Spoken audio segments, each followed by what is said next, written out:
নমস্কার, নমস্কার। সকল ভক্ত বন্ধুদের সাদর আহ্বান জানাই মা শারদা সেবাশ্রম ফেসবুক পেজে। মা শারদা সেবাশ্রম ফেসবুক পেজে আজকে আমরা মায়ের কথা শুনি, কিন্তু আজকে ঠাকুরের জন্মদিন আর আগামীকাল ঠাকুরের জন্মতিথি। আজকে সকাল থেকে যে গানটা মনে পড়ছে সে গানটি হচ্ছে সবারই জানা প্রকৃতি পর্যায়ের বসন্তের গান। এতদিন যে বসেছিলেন পথ চেয়ে আর কাল গুনে দেখা পেলেম ফাল্গুনে। সত্যি তাই, এই পৌষ মাস থেকেই মনটা খুশি খুশি হয়ে যায়। পৌষ মাস মানে মায়ের জন্মতিথি। তারপরে তার আগেই দুর্গাপুজোর একটা আনন্দ থাকে। তারপর দুর্গাপুজোর পর এখন তো আর মানে সেই অ্যানুয়াল পরীক্ষার ভীতি বহু যুগ আগে কাটিয়ে এসেছি, সুতরাং বেশ মজা। তারপর পুত্রেরও সেসব দিন আর আসেনি, কেননা ওদের পরীক্ষা থাকতো মার্চ মাসে। সুতরাং দুর্গাপুজোর পরই লক্ষ্মী পুজো, কালী পুজো, জগদ্ধাত্রী পুজো, এই করতে করতেই মায়ের জন্মতিথি পেরোতে না পেরোতেই কল্পতরু উৎসব এসে যায়। কল্পতরু উৎসব পেরোতে না পেরোতেই নতুন বছরের এক নতুন ভাবনা, চিন্তা, আনন্দের রেশ ছেড়ে না। একেবারে ঠাকুরের জন্মদিন, জন্মতিথি সব এসে যায়। আগামীকাল গুরুদেবের বাড়ি যাব, সেই জন্যে আগামীকাল আমাদের পাঠচক্র স্থগিত থাকবে, একদম সাহানা। আর তার মধ্যে একটা লাইন আছে, একদম শেষ লাইনটি ওই এতদিন যে বসেছিলেন পথ চেয়ে আর কাল গুনে দেখা পেলেম ফাল্গুনে। তাতে একটা কথা আছে, বালক বীরের বেশে তুমি করলে বিশ্বজয়। সত্যি তো, গদাইকে সবাই এত ভালোবাসতো যে না দেখে থাকতে পারতো না। আবার তারা এটাও বুঝতে পারতো না যে কেন তারা গদাইকে এত ভালোবাসে। আসলে প্রেম ও স্বরূপ পূর্ণ ব্রহ্ম নারায়ণ, তিনি যে ধরা ধামে আবির্ভূত হয়েছেন, মানুষ বুঝুক আর নাই বুঝুক, সেই আনন্দের উচ্ছলতা, সেই নতুন জীবনের, নতুন প্রাণের উন্মাদনা চারিদিকে ছড়িয়ে পড়ছে। গীতায় শ্রীকৃষ্ণ তাই বলছেন যে বসন্ত ঋতুতে তার সর্বাধিক প্রকাশ। তারপরে শেষ লাইনে আছে, অস্ত্র তোমার গোপন রাখো কোন তুনে।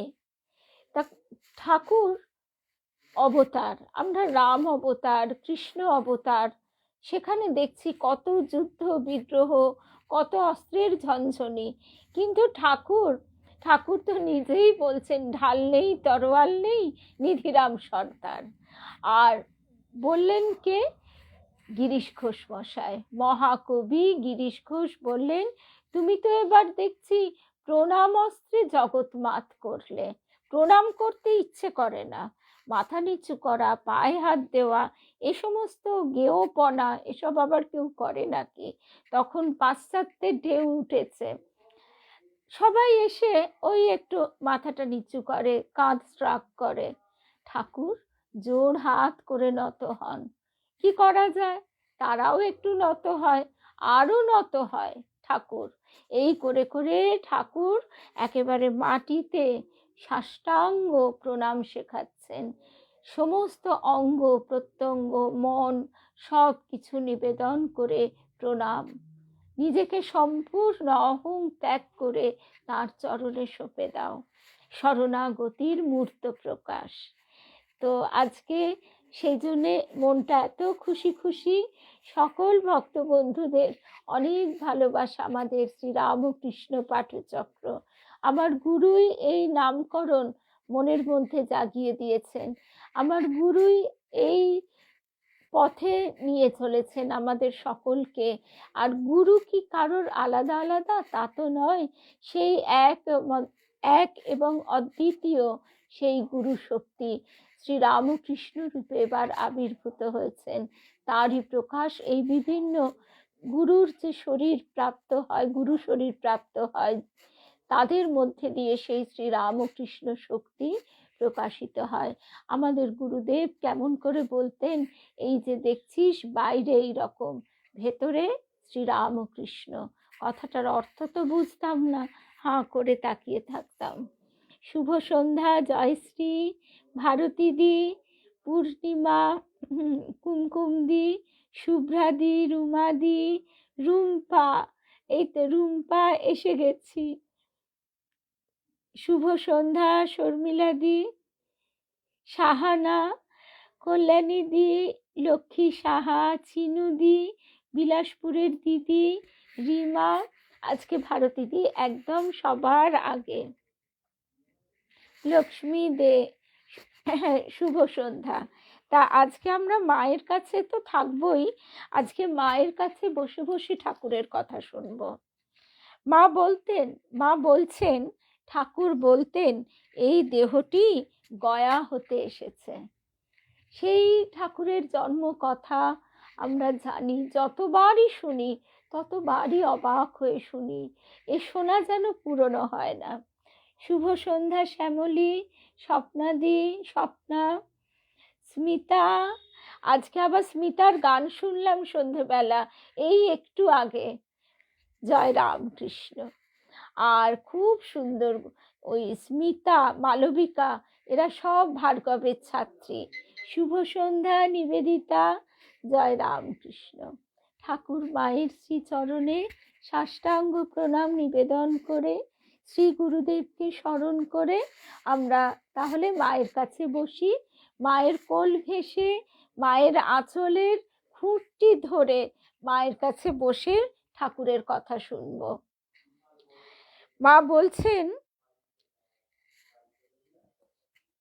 ঠাকুর বলছেন তার মা দেহ রাখবার পর আমাকে বললেন তুমি গয়ায় পিণ্ডি দিয়ে এসো।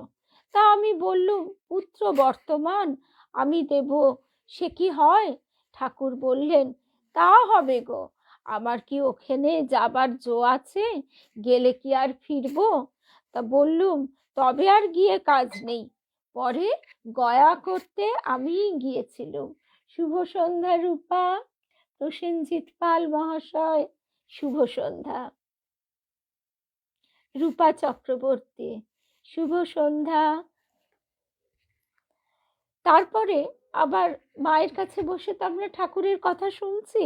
আবার মা বলছেন ঠাকুর যখন পেটের অসুখ করে কামারপুকুর গেছিলেন, আমি তখন ছেলে মানুষ বউটি ছিলাম গো। ঠাকুর একটু রাত থাকতেই উঠে আমাকে বলতেন কাল এইসব রান্না করো গো।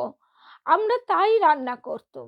একদিন 5 ফোড়ন ছিল না, তা দিদি বললে, দিদি মানে লক্ষ্মীর মা,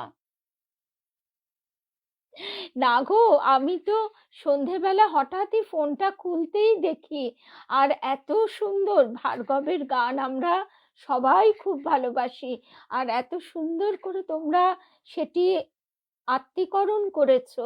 দেখো ভক্তিগীতি গাওয়া কিন্তু অত সহজ নয়, ভেতরে ভালোবাসা ভক্তি না থাকলে তা তো অন্যের ভিতরে চারিয়ে দেওয়া যায় না। খুব খুব সুন্দর। আবার দেখলাম অপর্ণাদিরা যাবে, শুক্লাদি অপর্ণাদি যদু মল্লিকের বাড়িতে, কি ভালো। অপর্ণাদিকে ফোন করব, আজ হোক কাল হোক। আর একেবারে সাবস্ক্রাইবও করে দিয়েছি। খুব সুন্দর, খুব সুন্দর। শোনো না তারপর কি বলছেন ঠাকুর, বলছেন ওই এইসব রান্না করো গো।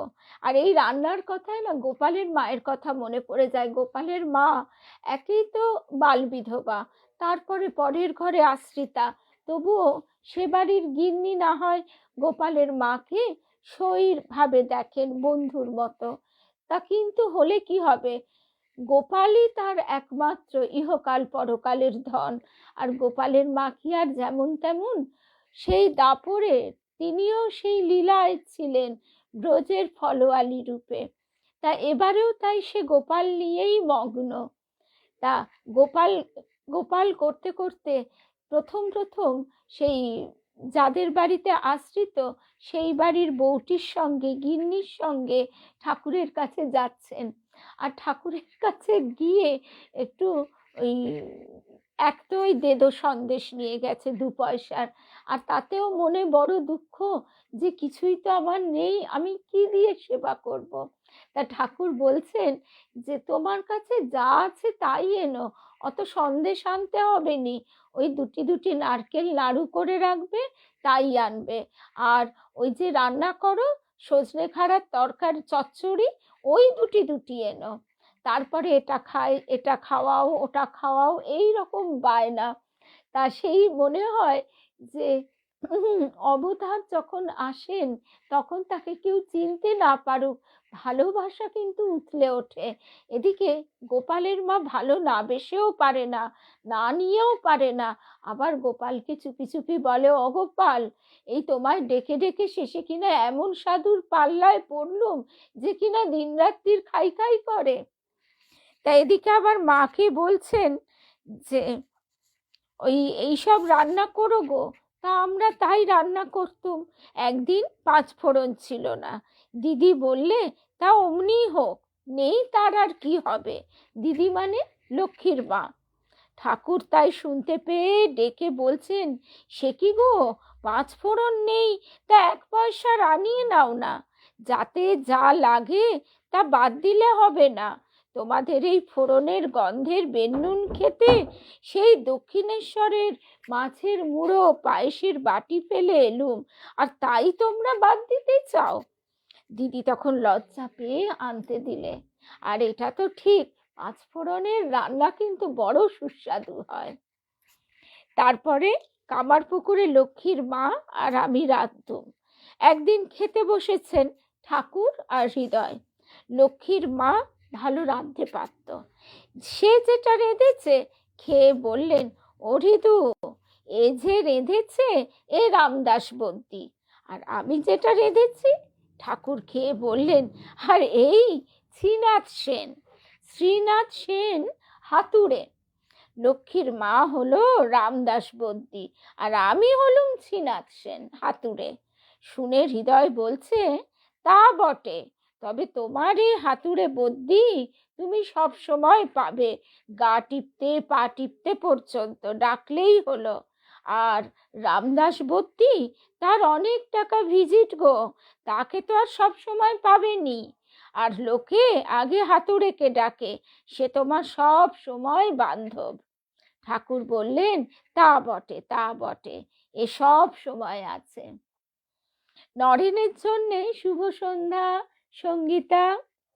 নরেনের জন্যে দক্ষিণেশ্বরে ঠাকুর একদিন বললেন, বেশ করে রাঁধো। তা আমি মুগের ডাল রুটি করলুম। খাবার পর নরেনকে জিজ্ঞাসা করলেন ঠাকুর, ওরে কেমন খেলি? নরেন বললে, বেশ খেলুম, যেন রোগীর পথ্য।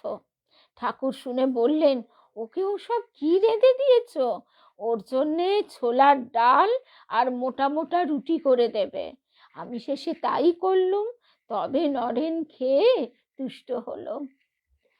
আসলে নরেন্দ্রনাথ তখনকার দিনে মানুষের খাওয়া দাওয়া, তাছাড়া তিনি অত ডানপিটে ছিলেন, অত কুস্তি লড়তেন, তার কত খিদে পেত।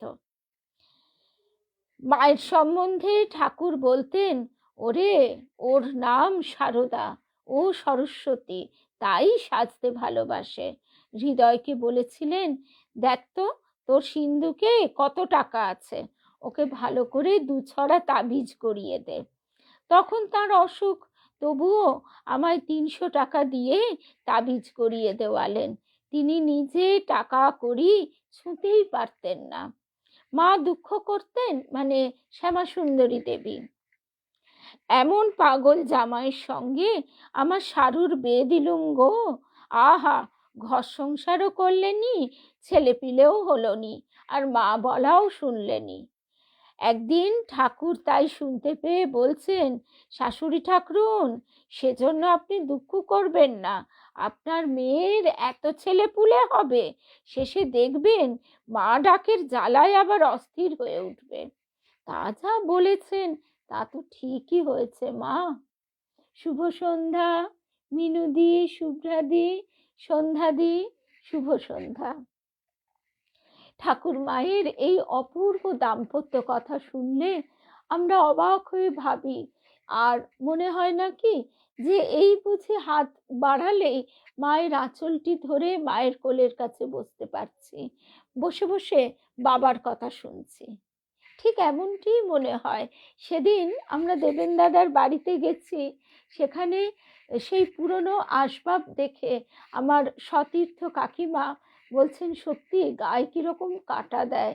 আর সেখানে ওই এনামেলের এত বড় কলাই করা এত বড় একটা গামলি মতো থালা, সেটা খাটের তলায়, এরকম বাসন আমরা ছোটবেলায় দেখতাম, আমার মামার বাড়িতে কিছু কিছু ছিল।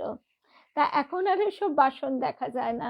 তাই মনে হয় ওই বাড়িতে ওই খাটে মা স্বয়ং এসে বসেছেন। তখন ওই বাসনটি ছিল হয়তো, আজও আছে। বেশি তো দিনের কথা নয়। ঠাকুরের কোনো বিষয়ই ভগবান ছাড়া ছিল না।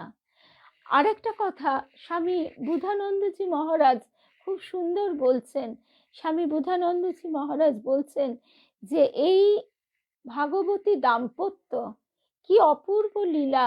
আমরা অন্য অন্য অবতার লীলায় দেখি শক্তি পিছনে, শক্তি আড়ালে, তার শুধু অবতার পুরুষের সঙ্গেই সম্পর্ক, জগৎ তাকে জানতে পারে না। আর এবার কি হলো, এবার জগৎকে কৃপাকল্পতরু ঠাকুর একজন মা দিলেন। একটা সংসারও মা না থাকলে কেমন ছন্নছাড়া হয়ে যায়। হয়তো টাকা পয়সা প্রাচুর্য সব আছে, শুভ সন্ধ্যা, শুভ সন্ধ্যা শুভ্রা। তো মা না থাকলে সেই সংসার কিরকম হয়ে যায়, সবই যেন কিরম ছাড়খাড় হয়ে যায়, সব যেন এদিক ওদিক এলোমেলো, ঠিক সময় খাওয়া হলো না, বিছানা হলো না, কিরকম হয়।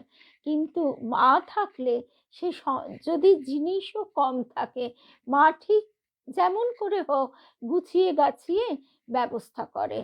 তা তেমনি এই যে জগতে ঘোর কলির যে উপদ্রব, এর মধ্যে মা কি বলছেন, কত বড় আশ্রয় দিচ্ছেন, আর কেউ না থাক তোমার একজন মা আছে জানবে।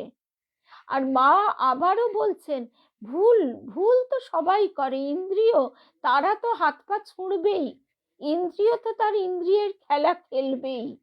তা বলে তুমি নাম করা ছেড়ো না, তুমি লক্ষ্য জপ করে এসো দেখি, 1000 2000 5000 10,000 জপ করো, দেখো দেখিনি হয় কি না।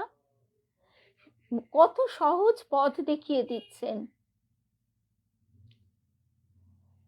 ওরে বাবা, আজকে আবার অর্ণা দিদির জন্মদিন। একেবারে ঠাকুরের জন্মদিনের সঙ্গে মিলিয়ে মিলিয়ে ঠাকুর নিয়ে এসেছেন অর্ণা দিদি ভাইকে। আজকে তো ঠাকুরেরও জন্মদিন, ডেট অফ বার্থ, সেই মানে বার্থডে আজকে। আর কালকে জন্মতিথি। অনেক অনেক ভালোবাসা। আমাদের আর আশীর্বাদ কি, ঠাকুর তো আশীর্বাদ দিয়ে নিজের সঙ্গে রেখে দিয়েছেন এই দিনটি, সঙ্গে একসঙ্গে জড়িয়ে মাখিয়ে। আর তো এইবার বুধানন্দজি মহারাজ তাই বলছেন যে জগৎ এই অপূর্ব দাম্পত্যে একজন মা পেল, জগৎ জোড়া যার সন্তান। সাধারণ নারী পুরুষের বিবাহে কি হয়, জীব সৃষ্টি হয়, আর তো কিছু হয় না। সে তার অহমিকাও যায় না, সে এতই অহমিকা সংস্কারে মানে অঙ্গাঙ্গী ভাবে যুক্ত থাকে যে সে নিজের সন্তানটিকে, নিজের গর্ভজাত সন্তানটিকেই একমাত্র নিজের মনে করে। তার বাইরে কিন্তু তার যেন দৃষ্টি পুরোপুরি যেতে চায় না, সেইভাবে আপন সে করতে পারে না। একমাত্র একদম সঙ্গীতা একদম। আর যে কথাটা, তাই তাই সবসময় মনে হয় যে মায়ের এই কৃপা, মা যে আমাদের এইভাবে আপন করে কাছে টেনে নিয়েছেন, ভুল হোক পাপ হোক যা হোক, পদস্খলন হোক, তবু মা বলছেন যে ধুলো কাদা ঝেড়ে কোলে নেবার দায়িত্ব তো মায়েরই। সুতরাং মায়ের কাছে আমাদের কোনো দ্বিধা নেই, কোনো সংকোচ নেই। ঠাকুরের কাছে একটু নিয়ম কানুন আছে বটে, সেখানে কটা রুটি, কটা কি, কত ধ্যান জপ, রাত জেগে, কিন্তু তাও তো বাপ আমার কি কম দয়াল? বাপ বলছে বাপের সম্পত্তি ছেলে ভোগ করে বলে, কিন্তু আবারও বাপে আরেকটু আবার সঙ্গে যোগ করে দিচ্ছেন, তবে উড়নচণ্ডে ছেলেকে বাপ দেন না। তা মা আবার এত সব কিছু বকাবকি করেননি। মা বলছেন যে ছেলে তো ধুলো কাদা মাখবেই, তারপরেও মা ধুলো কাদা ঝেড়ে কোলে তুলে নেবেন। তাই তো পদ্মবিনোদের এত জোর, এত অধিকার যে তুমি মা বলে ডেকেছি, তুমি আমাকে সাড়া না দিয়ে যাবে কোথায়। শুভ সন্ধ্যা। আর আমাদের অর্ণা দিদিকে আজকে আমাদের তরফ থেকে অনেক অনেক অনেক ভালোবাসা। আর আজকের পাঠটা শুধু আমাদের অর্ণা দিদি ভাইয়ের জন্যে, আমাদের সবচেয়ে ছোট্ট বন্ধু, সবে ক্লাস 1 না 2, ওইটুকু একটা ছোট্ট বন্ধু আমাদের সকলের সঙ্গে বসে এরম করে ঠাকুরের কথা শোনে। এ ঠাকুরের কৃপা না হলে হয়? তারপর নরেনের জন্যে দক্ষিণেশ্বরে, ও না, ওটা তো হয়ে গেল। তারপরের কথা, ঠাকুরের কোনো বিষয়ই ভগবান ছাড়া ছিল না। আমাকে যেসব জিনিস দিয়ে ষোড়শী পূজা করেছিলেন, সেই সব শাঁখা, শাড়ি ইত্যাদি, আমার তো গুরু মা ছিলেন না, কি করব? ঠাকুরকে জিজ্ঞাসা করাতে তিনি ভেবে বললেন, তা তোমার গর্ভধারিণী মাকে দিতে পারো, তখন বাবা বেঁচে ছিলেন, কিন্তু দেখো তাকে মনুষ্য জ্ঞান করে যেন দিওনি, সাক্ষাৎ জগদম্বা ভেবে দেবে। তাই করলুম, এমনই শিক্ষা ছিল তার, মা বলছেন। তারপর মা বলছেন, আহা, তিনি আমার সঙ্গে কি ব্যবহারই করতেন, একদিনও মনে ব্যথা পাবার মতো কিছু বলেননি, কখনো ফুলটি দিয়েও ঘা দেননি। একদিন দক্ষিণেশ্বরে আমি তার ঘরে খাবার রাখতে গেছি, লক্ষ্মী রেখে যাচ্ছে মনে করে তিনি বললেন, দরজাটা ভেজিয়ে দিয়ে যাস। তো বললুম আচ্ছা। আমার গলার স্বর শুনে তিনি চমকে উঠে বললেন, কে তুমি? তুমি এসেছো? বুঝতে পারিনি, আমি মনে করছিলুম লক্ষ্মী, কিছু মনে করোনি। তা আমি বললুম, তা বললেই বা, কখনো আমাকে তুমি ছাড়া তুই বলেননি, কিসে ভালো থাকবো তাই করেছেন। তিনি বলতেন, কর্ম করতে হয়, মেয়ে লোকের বসে থাকতে নেই, বসে থাকলে নানা রকম বাজে চিন্তা, কুচিন্তা সব আসে। একদিন কতকগুলি পাট এনে আমাকে দিয়ে বললেন, এইগুলি দিয়ে আমাকে শিকে পাকিয়ে দাও তো, আমি সন্দেশ রাখবো, লুচি রাখবো ছেলেদের জন্যে। তা আমি শিকে পাকিয়ে দিলুম, আর ফেঁসোগুলো দিয়ে থান ফেলে বালিশ করলুম। চটের উপর পটপটে মাদুর পাততুম আর সেই ফেঁসোর বালিশ মাথায় দিতুম। তখনও তাইতে শুয়ে যেমন ঘুম হতো, এখনো এইসব খাটে শুয়েও তেমনি ঘুমোই, কোনো তফাৎ বোধ হয় না। তারপর বলছেন, ঠাকুর তখন দক্ষিণেশ্বরে, রাখাল টাখাল এরা সব তখন ছোট। একদিন রাখালের বড় খিদে পেয়েছে, ঠাকুরকে বললে। ঠাকুর ওই কথা শুনে করলেন কি, গঙ্গার ধারে গিয়ে, ও গৌরদাসী, আয় না, আমার রাখালের যে বড় খিদে পেয়েছে, এই বলে চিৎকার করে ডাকতে লাগলেন। তখন দক্ষিণেশ্বরে খাবার পাওয়া যেত না কিনা, তা খানিক পরে গঙ্গায় একখানা নৌকা দেখা গেল। নৌকাখানা ঘাটে লাগতেই তার মধ্য হতে বলরামবাবু, গৌরদাসী প্রভৃতি নামলো এক গামলা রসগোল্লা নিয়ে। ঠাকুর তো আনন্দে রাখালকে ডাকতে লাগলেন, ওরে আয় না রে আয়, রসগোল্লা এনেছে, খাবি আয়, খিদে পেয়েছে বললি যে। রাখাল তখন রাগ করে বলতে লাগলো, আপনি অমন করে সকলের সামনে খিদে পেয়েছে বললেন কেন? তিনি বললেন, তাতে কি রে, খিদে পেয়েছে খাবি, তা বললে দোষ কি? তার ওই রকমই স্বভাব ছিল কি না। শুভ সন্ধ্যা ছবিদি। অনেক দিন পর।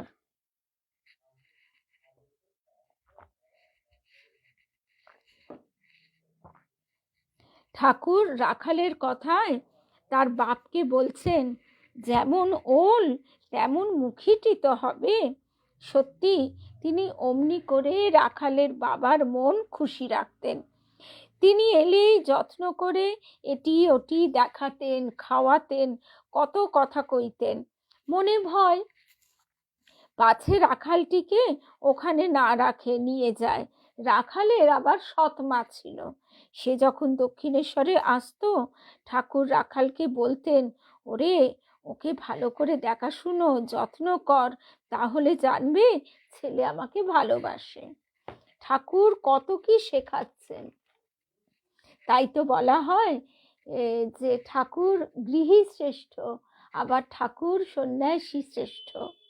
বৃন্দে ঝি কি কম ছিল গা, তার জলখাবারের বরাদ্দের লুচি যদি কোনোদিন খরচ হয়ে যেত, তবে বকে অনর্থ করত। বলতো, ও মা, কেমন সব ভদ্রলোকের ছেলে গো, আমারটি সব খেয়ে বসে থাকে, মিষ্টিটাও পাই না। ওইসব কথা পাছে ছেলেদের কানে যায়, তাই ঠাকুর আবার ভয় করতেন।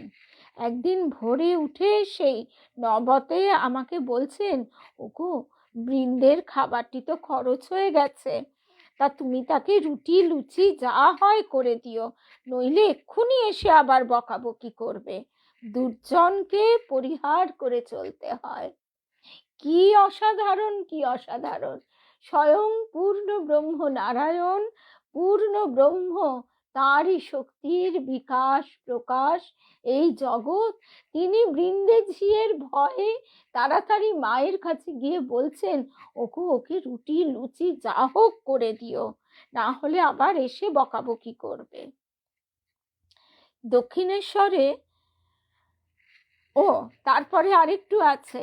আমি তো বৃন্দে আসতেই তাড়াতাড়ি বললুম, বৃন্দে তোমার খাবার তৈরি করে দিই, খরচ হয়ে গেছে কি না। তখন আবার সে বললে, থাক, আর তৈরি করতে হবে না, এমনিই দাও। তখন যেমন সিদে সাজায় তেমনি করে ঘি, ময়দা, আলু, পটল সব দিলুম। দক্ষিণেশ্বরে আশা বলে একটি মেয়ে একদিন বাগানে কালো কালো পাতা একটি গাছ থেকে সুন্দর একটি লাল ফুল তুলে হাতে নিয়ে খালি বলতে লাগলো, এমন লাল ফুল, তার এমন কালো পাতা, ঠাকুর তোমার এই কি সৃষ্টি। এই বলে আর হাউ হাউ করে কাঁদে। ঠাকুর তাই দেখে তাকে বলছেন, তোর হলো কি গো, এত কাঁদছিস কেন।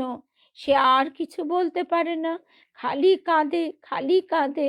তখন ঠাকুর তাকে অনেক কথা বলে বুঝিয়ে তবে ঠান্ডা করেন। তারপর এই ঘটনাটি ভারী মিষ্টি। দক্ষিণেশ্বরে থাকতে মা বলছেন, একদিন আমি রঙ্গন ফুল আর জুঁই ফুল দিয়ে 7 লহর গড়ে মালা গেঁথেছি। আর জুঁই ফুল আর রঙ্গন ফুলের ডাঁটি কি সরু, তার মানে কত ধৈর্য লাগে আর কত সূক্ষ্মভাবে গাঁথতে হয়। বিকেলবেলা গেঁথে পাথরের বাটিতে জল দিয়ে রাখতেই কুঁড়িগুলো সব ফুটে উঠল। তা মাকে পড়াতে পাঠিয়ে দিলুম, ভবতারিণী মাকে। গয়না খুলে মাকে ফুলের মালা পরানো হয়েছে।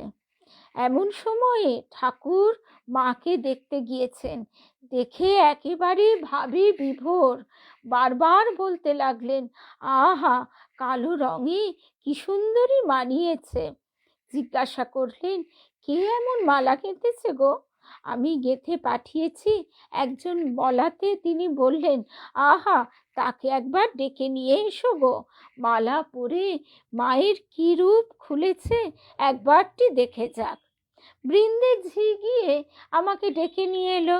ও মা, মন্দিরের কাছে আসতেই দেখি বলরাম বাবু, সুরেন বাবু এরা সব মায়ের মন্দিরের দিকে আসছেন। আমি তখন কোথায় লুকোই। বৃন্দের আঁচলটি টেনে ঢাকা দিয়ে তার আড়ালে পেছনে সিঁড়ি দিয়ে উঠতে গেলুম। ও মা, ঠাকুর আবার তা জানতে পেরে বলছেন, ওগো, ওদিক দিয়ে উঠোনি, সেদিন এক মেছুনি উঠতে গিয়ে পা পিছলে পড়ে মরেছে। সামনের দিকে এসো না।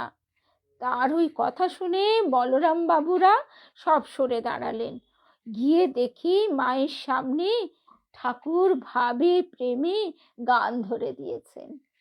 কি একটা ছোট্ট ছবি। এবার এই ছবিটা আমরা সারা দিন ধরে ভাবতে পারি। মা একটা একটা করে মালা গাঁথছেন আর আমরা মাকে ঘিরে বসে আছি। সেই মালা মা আবার পরাবেন। ভবতারিণী মাকে নিজে গিয়ে পরাবেন না, পাঠিয়ে দিয়েছেন। আর স্বয়ং শিব, স্বয়ং পূর্ণ ব্রহ্ম নারায়ণ সেই মাকে ডেকে আনছেন। যিনি মন্দিরের মা, তিনি তো আবার নহবতে ওইখানে অমনি করে ঠাকুরের সেবা করছেন। এইসব ভাবতে ভাবতেই তখন মনে হয় যে মনের মধ্যে আর ওই দুষ্টু দুশ্মন রিপুগুলি ঢুকবে কি করে? ঢুকতেই পারবে না। সেই গানে বলেছে না, কালী নামের দাউরে বেড়া, ফসলে তছরূপ হবে না। তা আমরা যদি সবসময় ইষ্ট চিন্তা করতে পারি, অনিষ্ট ঢুকবে কোথা দিয়ে? আর ইষ্ট চিন্তা করবার জন্যে এত মধুর সব ছবি। একজন একটি স্ত্রীলোককে রেখেছিল। সেই স্ত্রীলোকটি এসে ঠাকুরের কাছে আক্ষেপ করে বলছিল, ওই তো আমাকে নষ্ট করেছে। তারপর আমার যত গহনা টাকা ছিল সে সব নিয়েছে। ভাবা যায়? সমাজের পতিতা নষ্ট মেয়ে আমরা দেখলে নাক সিটকাবো, আমরা দেখলে মুখ ঘুরিয়ে নেব। পূর্ণ ব্রহ্ম নারায়ণ শ্রীরামকৃষ্ণের চরণে সে এসে বলছে, সে যাবে না তো কে যাবে? স্বামীজি তাই তো বলেছিলেন, বেলুর মঠে ওরা আসবে না তো কি ওই সব ভদ্রলোকেরা আসবে? তাহলে ওরা দাঁড়াবে কোথায়, যাদের তোরা এত নিন্দে করিস, এত ছোট চোখে, নিচু চোখে, ঘেন্নার চোখে দেখিস? তার কাছে তো ছোট বড় কেউ নেই। ঠাকুর তো সকলের অন্তরের সব কথাই জানতে পারতেন, তবুও জিজ্ঞাসা করতেন। স্ত্রীলোকটির কথা শুনে বলছেন, তাই নাকি? মুখে কিন্তু ও তো খুব ভক্তির কথা সব বলে। যা হোক, মাঘি তো তার কাছে পাপের কথা সব ব্যক্ত করে খালাস পেয়ে গেল। আর সে তার নিজের সব তো তার চরণে দিয়ে দিয়েছে। তার চরণ দুটি যখন সে একবার ধরতে পেরেছে, তার কি বা পাপ কি বা পুণ্য। সেই জন্যে আরেক দিনের কথা মনে পড়ে যায়। সেও একজন বেশ্যার ছেলে। একদিন ঠাকুর তার ছোট খাটটিতে শুয়েছিলেন। সে এসে তার পায়ে প্রণাম করতে ঠাকুর একদম বিছের কামড়ের মতন চিৎকার করে উঠে ঘুম ভেঙে গেছে। কি হয়েছে? ঠাকুর বলছেন, ওরে তুই যা, মা গঙ্গার কাছে গিয়ে তো সব দোষ কবুল করে বলে আয়। আমার সামনে না বলতে পারিস, অন্তত মা গঙ্গার কাছে বলে আয়। কিন্তু সে পারল না। আমাদের গুরুদেব তাই বলতেন যে মানুষ নিজের দোষ দেখতে তো পাই না, এমনকি নিজের দোষও স্বীকার করতে পারে না, আড়ালেও পারে না, ঠাকুরের সামনেও পারে না। টাকাতে কি আছে মা? ঠাকুর তো টাকা ছুঁতেই পারতেন না, হাত বেঁকে যেত। তিনি বলতেন, জগৎটাই যে মিথ্যা। ওরে রামলাল, যদি জানতুম জগৎটা সত্যি, তবে তোদের কামার পুকুরটাই সোনা দিয়ে মুড়ে দিয়ে যেতুম। জানি ওসব কিছু না, ভগবানই সত্যি। তারপর ঠাকুর বলছেন, এরপরে আর একটুখানি শুনবো আমরা।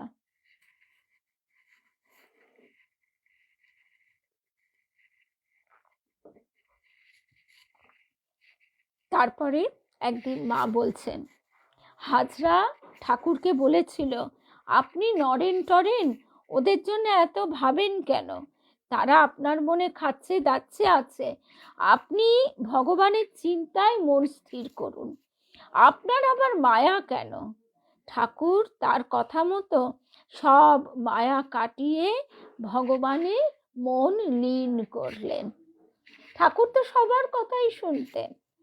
দাড়ির চুল, মাথার চুল এমনি সোজা হয়ে কাঁটা দিলে কদম ফুলের মতো। একবার ভাবো দেখি সে লোকটি কি ছিলেন। ঠাকুর তখন বাহ্যে গিছলেন। রামলাল আর শৌচ করাতে পারলে না।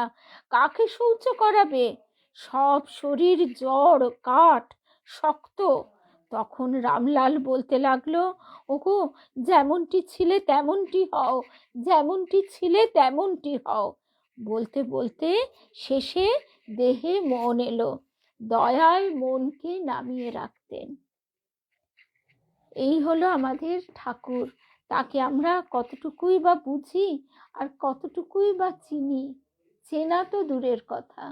আবার তাকে বলি আমার এইটা করে দাও, ওইটা করে দাও, আমার সংসারের এইটা করে দাও। মা বলছেন ঠাকুর কত রঙ্গের কথাই না বলতেন। আর নরেন, বাবুরাম এরা সব হেসে আমার লুটোপুটি খেত কুটিপাটি হয়ে। একদিন কাশীপুরে 250 দুধ শুদ্ধ একটা বাটি নিয়ে সিঁড়ি উঠতে গিয়ে আমি মাথা ঘুরে পড়ে গেলুম। দুধ তো গেলই, আমার পায়ের গোড়ালির হাড় সরে গেল। নরেন, বাবুরাম এসে ধরলে। পরে তো পা খুব ফুলে উঠল। ঠাকুর তাই শুনে বাবুরামকে বলছেন, তাই তো বাবুরাম, এখন কি হবে?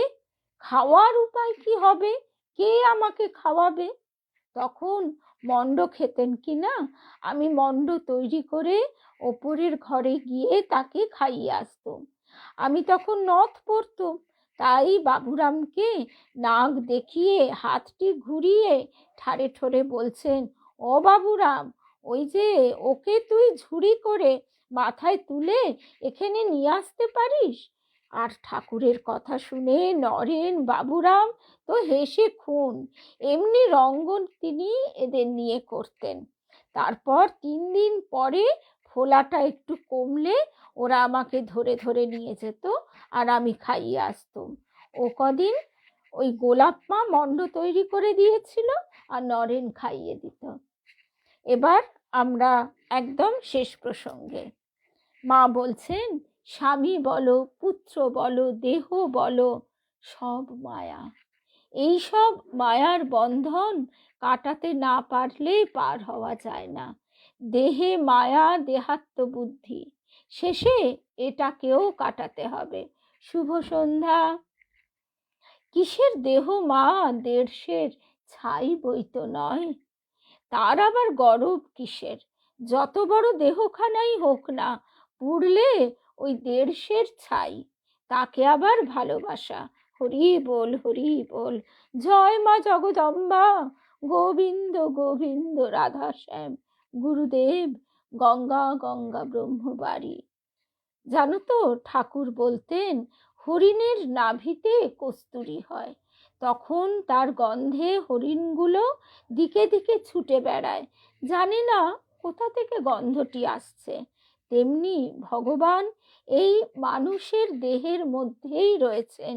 মানুষ তাকে জানতে না পেরে ঘুরে মরছে। ভগবানই সত্য আর সব মিথ্যা। যে ব্যাকুল হয়ে ডাকবে সেই তার দেখা পাবে। এই সেদিন একটি ছেলে মারা গেল, তার নাম তেজচন্দ্র মিত্র। আহা, সে কত ভালো ছিল। ঠাকুর তাদের বাড়ি যেতেন। একদিন পরের গচ্ছিত 200 টাকা ট্রামে তার পকেট থেকে মারা যায়। ওমা, বাড়ি এসে দেখে সে ব্যাকুল হয়ে গঙ্গার ধারে গিয়ে কাঁদছে, হায় ঠাকুর কি করলে? তার অবস্থাও তেমন ছিল না যে নিজে ওই টাকা শোধ করবে। আহা, কাঁদতে কাঁদতে দেখে ঠাকুর তার সামনে এসে বলছেন, কাঁদছিস কেন? ওই গঙ্গার ধারে ইট চাপা আছে, দেখ। সে তাড়াতাড়ি উঠে ইটখানা তুলে দেখে সত্যি একতারা নোট। শরতের কাছে এসে সব বললে। শরৎ শুনে বলছে, মানে স্বামী শারদানন্দজি, তোরা তো এখনো দেখা পাস, আমরা কিন্তু আর পাইনি। মা এবার বলছেন, ওরা পাবে কি? ওরা তো দেখে শুনে এখন গ্যাঁট হয়ে বসেছে। ঠাকুর বলেছিলেন যে 100 বছর পরে আবার আসবেন, এই 100 বছর ভক্ত হৃদয়ে থাকবেন। গোল বারান্দা হতে বালি উত্তর পাড়ার দিকে দেখিয়ে বলেছিলেন। তা বললুম, আমি আর আসতে পারবো নি। লক্ষ্মী বলেছিল, আমাকে তামাক কাটা করলেও আর আসবো না। ঠাকুর হেসে বললেন, যাবে কোথা? কলমির দল এক জায়গায় বসে টানলেই সব এসে পড়বে। আর এত কথারই বা দরকার কি? ঠাকুর বলতেন, আম খেতে এসেছো, আম খেয়ে যাও, অত ডাল পাতা ওসব গুনে কি হবে? ওই আমি জানি তুমি আমারই দেবতা, তাই আমি হৃদে ধরি হে।